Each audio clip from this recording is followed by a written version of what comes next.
Hello everyone and welcome to another Heroes of the Grid Ranger video. Now I'm going to start talking about the RPM team. And I'm going to start with Scott Truman, the RPM Red Ranger, or Ranger Series Operator Red.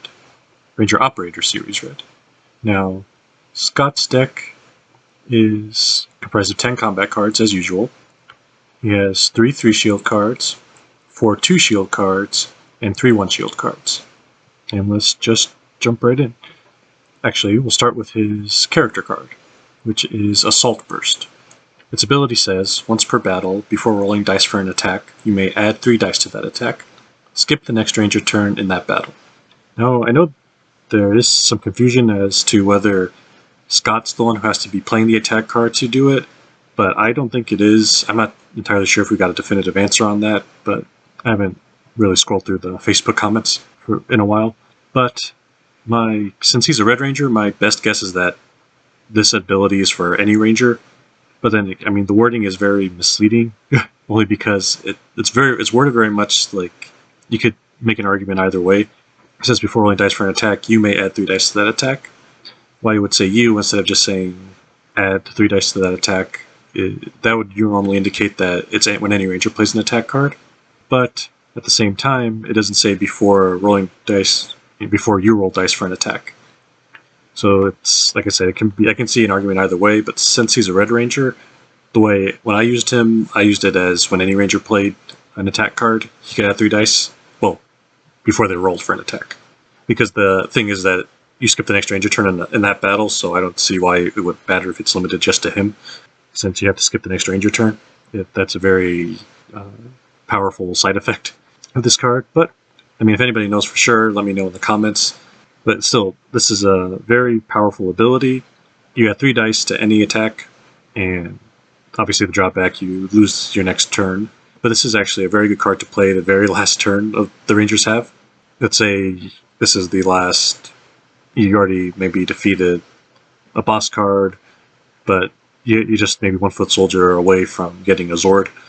Well, not boss card, a monster card. Let's say you beat the monster, but you're still just 1 foot soldier away from getting an additional Zord, and it's your last turn, and you only have maybe a card that lets you roll 1 or 2 dice, but the foot soldier has 4 health.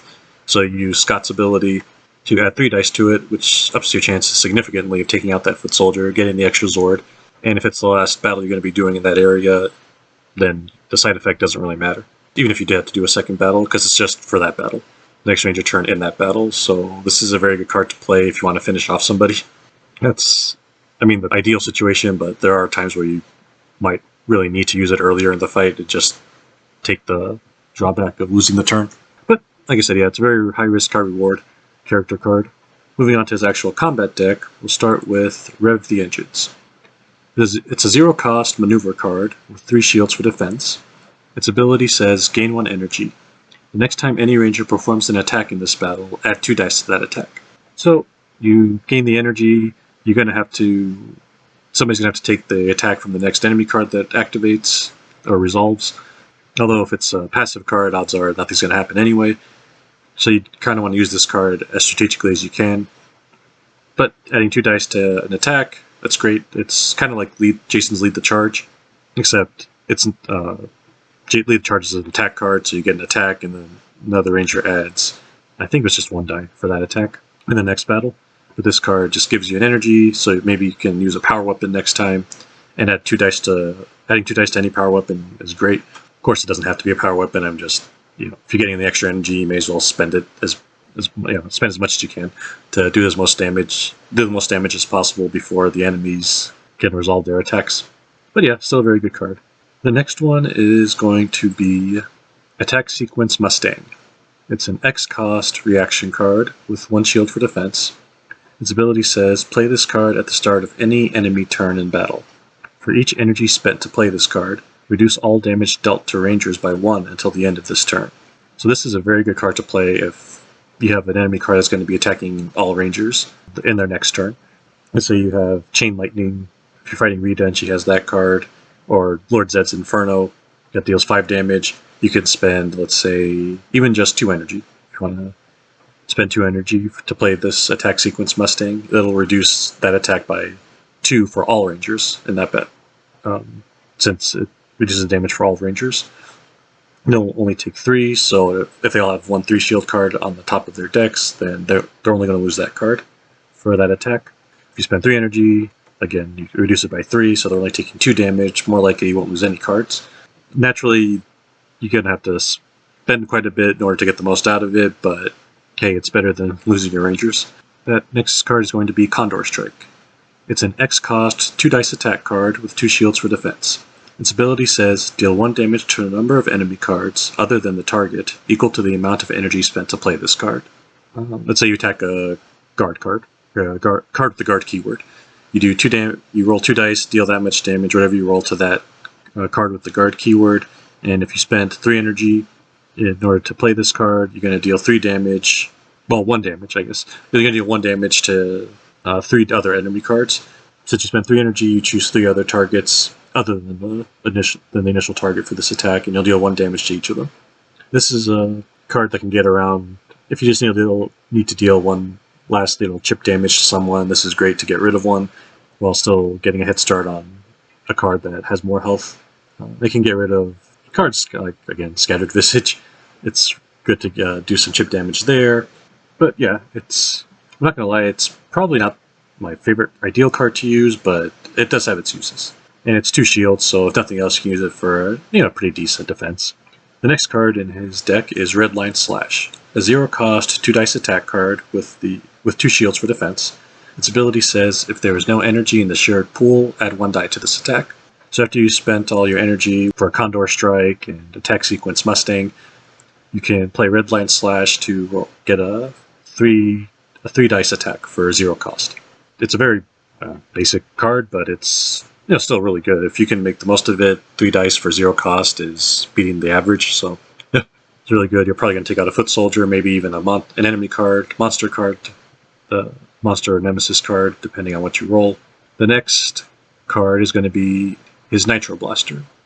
It's an X-cost 3-dice attack card with 1 shield for defense. Its ability says, you may divide the damage from this attack among a number of targets equal to the amount of energy spent to play this card. Nitro Blaster is the Blade Blaster of the RPM team, and it's similar to Blade Blaster. Based on its wording might confuse some people, making it think it's the same, but as opposed to Blade Blaster where you're dividing where the amount of damage is based on how much you paid, Nitro Blaster, its damage is based on what you roll, and you divide the damage. Let's say you spent 3 energy to play this card. Whatever you roll, let's say you got lucky and rolled all critical hits, so you're dealing 6 damage. Now you can divide that damage among 3 separate targets since you spent 3 energy to play this card. So it's similar to Blade Blaster, but very different. And I actually just realized that I haven't seen RPM in a long time, but Nitro Blaster looks like a gas pump. That's pretty funny, actually. But yeah, it's a good card. You can use it to do some chip damage against a card that needs it, or unfortunately you cannot choose a card that's being guarded by another enemy card. So since there's still targets you're choosing, it doesn't work around the guard keyword. But like I said, it's still pretty good. And finally, the last card in his combat deck is Street Saber Strike. It's his power weapon, a 3-cost, 3-dice attack with 3 shields for defense. Its ability says, before rolling, if any effects add dice to this attack, you may choose one of those effects and apply it an additional time. So let's say you used Scott's character card, Assault Burst. You're now rolling 6 dice. Well, initially you're rolling 6 dice, but because of Street Saber Strike, you get to use that effect a second time. And so now you're rolling 9 dice. And with 9 dice, you're most likely going to take out whatever you're attacking. But even if you don't want to risk losing your Ranger turn with that, you could always even use something like the Tyrannosaurus. Add 2 dice for rolling 5 dice, and then add another 2 dice because of Street Saber Strikes, now rolling 7. And 7 is going to take out most enemy cards, regardless of whether they're boss cards or not. So yeah, it's a very powerful card. Again, it's 3 energy like most power weapons, so you're going to have to spend pretty high for it. Scott is actually a high spender based on his cards. I mean, I guess I shouldn't say that. He's not necessarily a high spender, but 3 of his cards are X cost, so Scott's a character who you get to choose how much energy you spend with him most of the time. Scott's even just based on his character card, he's kind of a high-risk, high-reward ranger. His strategy is very much based around his energy. I mean, that's kind of obvious. Most of his cards, like I said before, he gains energy. Oh, well, he doesn't gain. he can gain energy with Rev the Engines. If there is no energy, his Redline Slash gets powered up, which you can use for Nitro Blaster, Attack Sequence, Mustang, or his Condor Strike. So Scott is a very energy-dependent ranger. The more energy you can generate with him, the better he gets. And actually, before I forget, let's talk about Scott's Zord card, which is the Eagle Racer. Its ability says, exhaust this card when any ranger performs an attack. That ranger may add 1 die to that attack and ignore the guard keyword when choosing a target for that attack. So again, another Red Ranger support type card, and another adding dice. A lot of Red Rangers do that too. They like to manipulate the dice, and ignoring the guard keyword is fantastic in this game, just like being able to ignore the fast keyword. But if you have one particular card that you need to get rid of but it's being guarded, you could potentially use Eagle Racer in combination with Scott's Assault Burst character ability, and you're more than likely going to take it out, whatever you're attacking, unless you roll really bad. But yeah, I mean, it's being a high-risk, high-reward character, that's Scott for you. Now, breaking down his combat deck, he has 2 copies of Rev the Engines, 2 copies of Condor Strike, 2 copies of Redline Slash, 2 copies of Attack Sequence Mustang, 1 copy of Nitro Blaster, and 1 copy of Street Saber Strike, for a total of 20 shields. Yeah, that's pretty much Scott in a nutshell.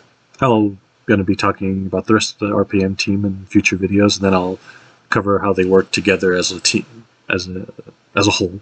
I won't be talking about Gem and Gemma because they haven't been released, and they most likely aren't going to be released unless they're part of the Kickstarter, or maybe a stretch goal, but who knows. They're not high on my list, so it doesn't really matter to me if they get released. But still, I mean, I guess to complete this team, it would be nice. But anyway, that's it for Scott. Head on over to OnceRanger.com to check out the full card database.